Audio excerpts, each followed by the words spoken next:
So now that One Piece Season 2 has officially released, here are my official thoughts on the season as a whole. So this was a show I have been waiting so long to return because I really enjoyed season 1. And if this is your first time on the channel, I am not an anime person, or well, I am slowly becoming an anime person, but I never watched the One Piece anime, and I'm not going to because the show is way too long, over 1,000 episodes. I love TV shows, but I'm not that psychotic to go through 1,000 episodes of a show that I'm assuming is only season 1 of it.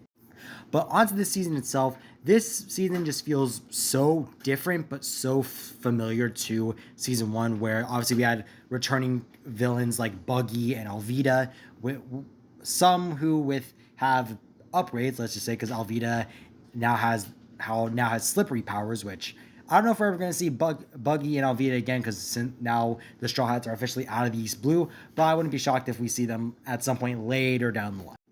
Now, as for the Straw Hats themselves, I really liked how for this season, and in the same vein that season 1 did it, each Straw Hat had an episode dedicated to themselves in a way. Episode 1 focused a lot more on Luffy and his connection to Gold Roger, which I'm just gonna say, am I crazy to believe that the show is basically saying that Luffy is the son of Goldie Roger? I might be going crazy with that, but that's just my opinion on it. So episode 1 focused on Luffy. Episode 2 focused on Nami, where it had her really question her navigator skills, because them immediately coming into the Grand Line, they are way out of their element when it comes to navigating to different islands. But Nami was able to adjust herself to that, and now she's still a good navigator. Episode 3 focused on Zoro, as he was basically episode 3 was by far my favorite when it came to Zoro, because as a way to show him like still kind of reeling from the fact that he lost to Mihawk, and he's going to continue training until he's ready to face Mihawk again. This man soloed against 100 Baroque Works goons, and he just swept house. That's got to be one of my favorite Zoro fight scenes ever, and I don't know if anything can top that. Then moving on to Usopp, he had basically the same thing that he had in season 1, where his whole arc was 2 episodes, which was the Little Garden storyline with our 2 giant friends over here.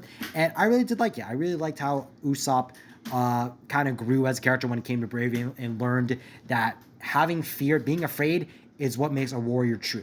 Now with Sanji, even though he didn't get an episode really dedicated to him, I really liked how in the finale we got to learn a lot more about Sanji, where the way that he learned to be as amazing as a cook as he was he would constantly make lunches for his sick mother, and he did that every single day until the day she passed. And Taz Skylar did really good with portraying that scene, and for some reason I really feel like the chemistry between between Sanji and Nami kind of increased a little bit more. I feel like there could be like a little bit of something there. I don't think there will be, but a guy can dream. Now, moving on to our 2 new introductions to the Straw Hats, we had Princess Vivi, who was portraying as a member of the Baroque Works as Miss Wednesday, and I really enjoyed how episode 6, I believe, episode 6. Episode 6 focused a lot more on her and her ties to Wopal, who we'll get to later, and how she wants to do good by her home of Alabasta, which I'm assuming will be the main place that the Straw Hats are going to go to in season 3. But I just really love her character, and I just love how a princess is now a member of the Straw Hats. Now, moving on to the big one, the big member that was brought onto the Straw Hats, Mr. Tony Chopper, who honestly, after watching his episode in episode 7, I think his origin is probably one of the most sad origins I've ever seen. In my opinion, it is on the same realm as Rocket Raccoons in the MCU. I don't know how much of a comparison you can make to it, but I just really felt sad for Tony, and how he never really wanted to, like, even though now he wants to be an incredible doctor, the way that he led up to being a doctor, it was just very, very sad. And I really felt sad for when Chopper lost Dr. Hurlick, I believe that was how you pronounce his name. I felt really sad about that. And the way that Tony has multiple versions of him, where he has his normal self, he has his reindeer self, then he has his Muscle Self, where I'm very certain that was Michaela Hoover in actual set piece, in actual suit, which if that was, I props to the makeup department for that. The makeup department as a whole did like phenomenal with the whole cast as a whole, with everyone that was in the show. But this was honestly a solid cast, solid lineup of characters, and I really enjoyed all the new introductions of Vivi and Chopper. Now, moving on to the villains of this season, we got an introduction to Baroque Works, who are this organization of assassins, so to speak. And this episode, this season we met all these characters of Miss All Sunday, Mr. Three, Miss Golden Week, uh, Mr. 11, Mr. 5, Miss Valentine, all representing different days, numbers, or holidays, which is honestly really interesting. And all these powers that these villains had were very unique and very weird, to say the least, because Mr. 3 had like wax powers, which is, I don't think I've ever seen a character with wax abilities. And don't even get me started with Mr. Five's booger bombs. That was just weird as a whole. Now, moving on to our main villain, so to speak, if you want to call him that, Wopal.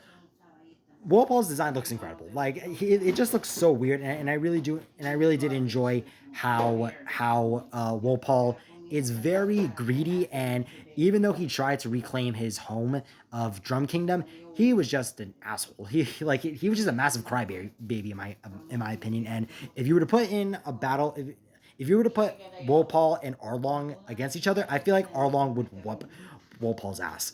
But overall, the way that the Grand Line is and how the set pieces of every town was of Loguetown looked incredible.